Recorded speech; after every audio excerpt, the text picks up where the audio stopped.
Denmark এটি মূলত ইউরোপের নর্দার্ন স্ক্যান্ডিনেভিয়ান কান্ট্রি। মূলত নর্দার্ন স্ক্যান্ডিনেভিয়ান কান্ট্রি তিনটি, যেমন নরওয়ে, সুইডেন অ্যান্ড ডেনমার্ক। আজকের ভিডিওতে ডেনমার্ক নিয়ে কিছু তথ্য শেয়ার করব। ডেনমার্ক নিয়ে যাদের অনেক বেশি আগ্রহ এবং যারা ডেনমার্কে ওয়ার্ক পারমিট ভিসা নিয়ে যেতে চান, বসবাস করতে চান, ফ্যামিলি নিয়ে স্থায়ী হতে চান, তাদের জন্য ডেনমার্ক সিরিজের ভিডিওগুলো গুরুত্বপূর্ণ হতে যাচ্ছে।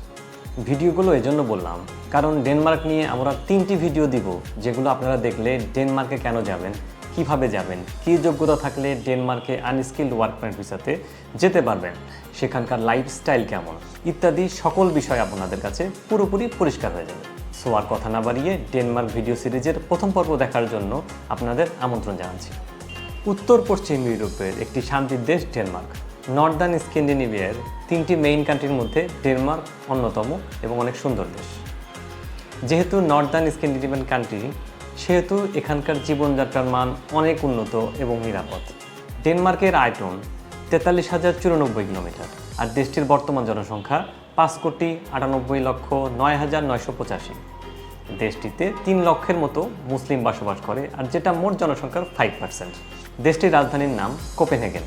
এটি মূলত অনেক বড় শহর। এই শহরটির আয়তন 179.8 কিলোমিটার।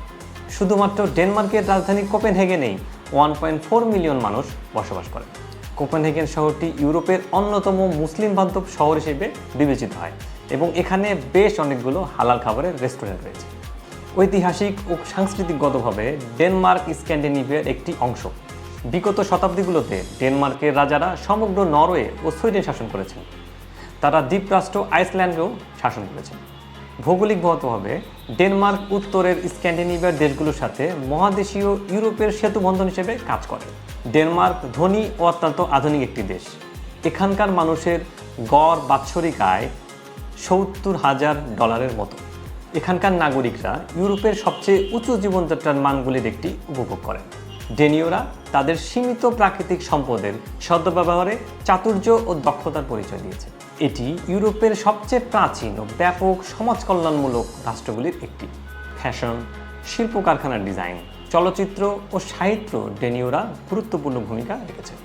ডেনমার্কের বিখ্যাত লেখকের মধ্যে আছেন হ্যান্স ক্রিস্টিয়ান অ্যান্ডারসন, যিনি তার রূপকথাগুলির জন্য সারা বিশ্বে বিখ্যাত।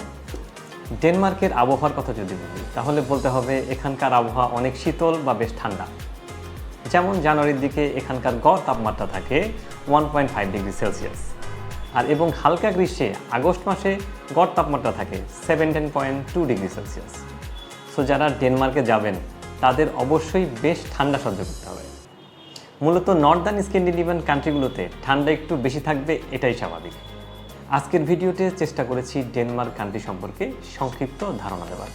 আশা করছি এই ভিডিওর মাধ্যমে ডেনমার্ক সম্পর্কে আপনারা কিছুটা ধারণা পাবেন। ডেনমার্ক সিরিজের পরবর্তী ভিডিওতে থাকবে এদেশের আনস্কিল্ড ওয়ার্ক পারমিট ভিসা সংক্রান্ত ইনফরমেশন। আশা করি লাইক, কমেন্টস এবং সাবস্ক্রাইব করে আমাদের সাথে থাকবেন, যাতে করে আপনারা ওয়ার্ক পারমিট রিলেটেড যাবতীয় তথ্য সবার আগে পেয়ে যান। ধন্যবাদ সবাই।